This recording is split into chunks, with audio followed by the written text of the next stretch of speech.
Well, hi, this is Pete, and this morning I'm with Peter Daly-Dickson, who has a fascinating new offering around publishing magazines on the iPad. It's something which I know absolutely nothing about, so I'm really looking forward to having a chat with him and exploring this topic. So, Peter, are you there? I am, Pete, yes. Hi. Good to speak to you. And you. I understand you're working at home on a Friday, which is great, using our conference service. So thank you for that. Do you want to just explain how all this stuff works? Because I'm intrigued. Yeah, I guess the danger if I talk about how it works, I might end up talking techie, which I suspect will be okay for you, but maybe not for others. I think if I could just give you a background about how we got started and what we're doing, would that be useful to your listeners? Yeah, that would be brilliant. Yeah, we need to keep away from the techie stuff, and I know you're on a mobile phone, so let's hope the battery doesn't go flat before we get to the end. We've got about 10 minutes or so. Great, yeah, excellent. Well, back in July or August last year, I was just having a conversation with my business partner, Dave Sharp, and kind of just exploring ideas and opportunities. And he'd just been given an iPad as a birthday present. And I'd sort of come across this whole thing about newsstand and magazines and just sort of saw it as a kind of almost like a Wild West kind of opportunity, sort of going out and grabbing some territory there. And I've got a real passion and enthusiasm for small business. Like you, I'm an Infusionsoft certified consultant, so I'm working with small business owners who are looking to grow all the time. And what we decided to do, and it was almost a kind of ready, aim, fire approach to the opportunity and the business, was to create a magazine which really focused on the owner of a small business and helping them to grow themselves so they can grow the business. I mean, you know as well as I do, there's a ton of stuff out there about, marketing this and sales this, and this is what you do to grow a business. And we just thought, well, actually, it's the owner of the business. If they focus on growing themselves, it's almost like personal growth before business growth. So we sort of set about putting this magazine called The Small Business Owner together, and it's just gone like rocket fuel. We've been on the What's Hot section of the Apple newsstand for pretty much every week since we launched. Thousands of subscribers and readers and hundreds of downloads a week, and it's kind of taken us to places which we didn't really expect. But it's been a fantastic experience. You know yourself, probably setting up Buzz Conferencing, that it's as much the stuff that doesn't go according to plan that you learn from and grow from, and stuff that does. Yeah. But it's been a tremendous experience, and one that I'm happy to talk about until the cows come home. Although I know we've only got 8 minutes left now. Yes, I think what we should do is concentrate, at least for the moment, on what's in it for people that are thinking of getting involved, because there's a million different ways that you can market your business and get to customers. So what's in it for me if I'm going to get involved in this, to be blunt? That's a really great question, Pete. And I think if I was kind of to distill all of our experience over the last year or so, I'd probably come up with 2 or 3 points. And I think the first one is it's an opportunity to position yourself in a way that is potentially very, very difficult if all you've got is a website or a blog. The reality is that as a small business owner, you put your website up on the web. You're competing with thousands and hundreds of thousands and millions of other web pages of people doing similar things.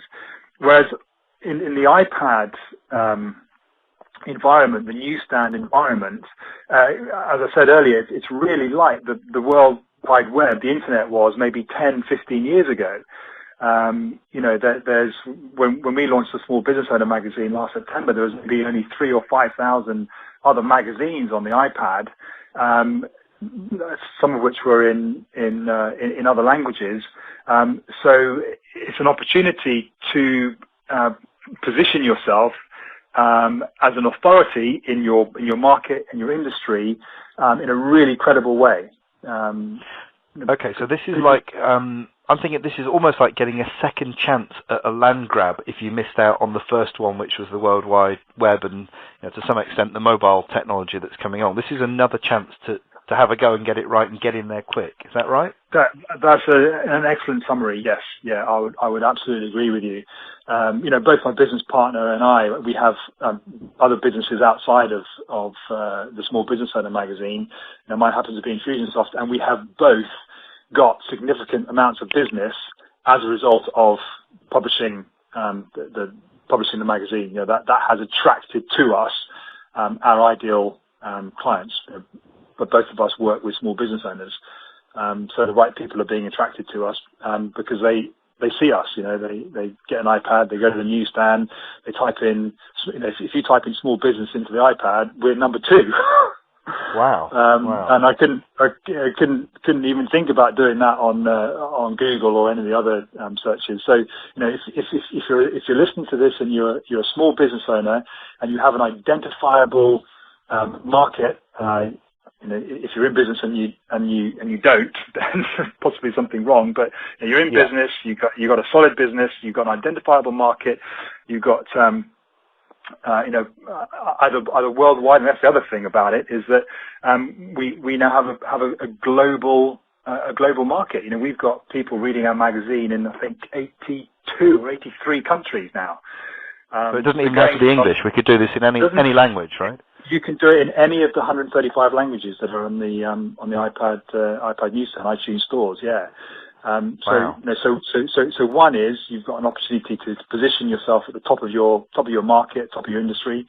If you think about it, you own a small business and you're pitching for work, and your prospects, maybe looking at 2 or 3 potential suppliers. One of them happens to be the editor-in-chief of a industry-leading iPad magazine in that market, and they perhaps subscribe to it. And the other 2 aren't. They've got a website like every other business.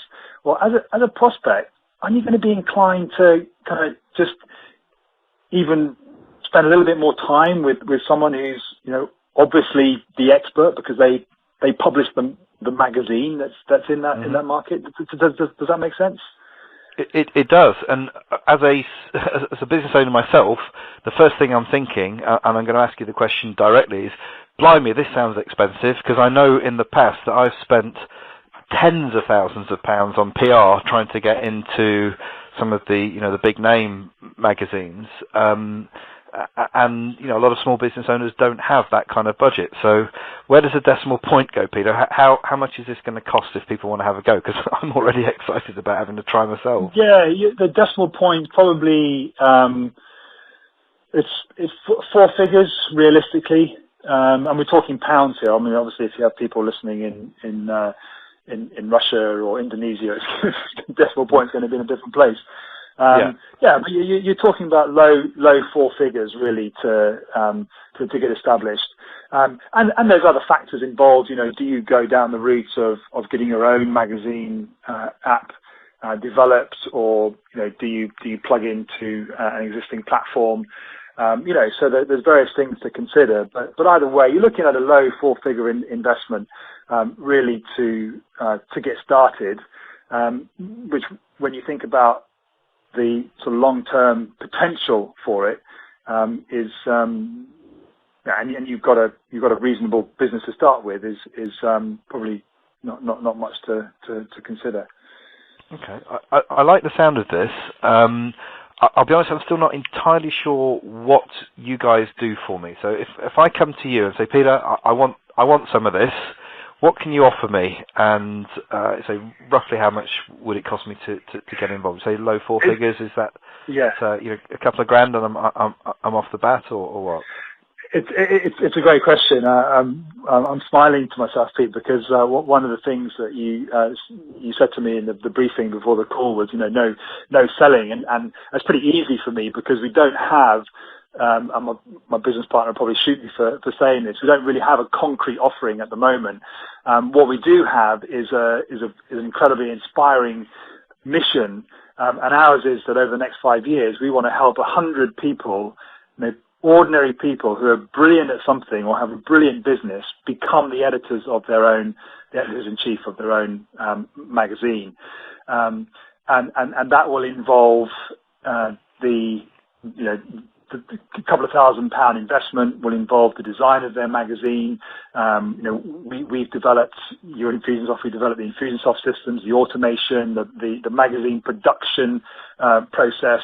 We have the art workers and the people that actually build the magazines to allow the editors really just to focus on developing the relationships with contributors that they need to get the content. Because it's not about creating the content yourself. It's about going out there, finding the best of the content that your market would be interested in and putting it in your magazine. And the great thing that we found, we do have a couple of, we've kind of been testing the model. We have a couple of external editors-in-chief. We've got Peter Roper, who edits the Family Business Owner magazine. His niche is helping owners of family businesses deal with the particular concerns and issues in that environment, and he's now finding that he's able to pick the phone up to people that he would not normally have been able to pick up, and say, "Hi, my name's Peter. I'm the editor-in-chief of the Family Business Owner magazine.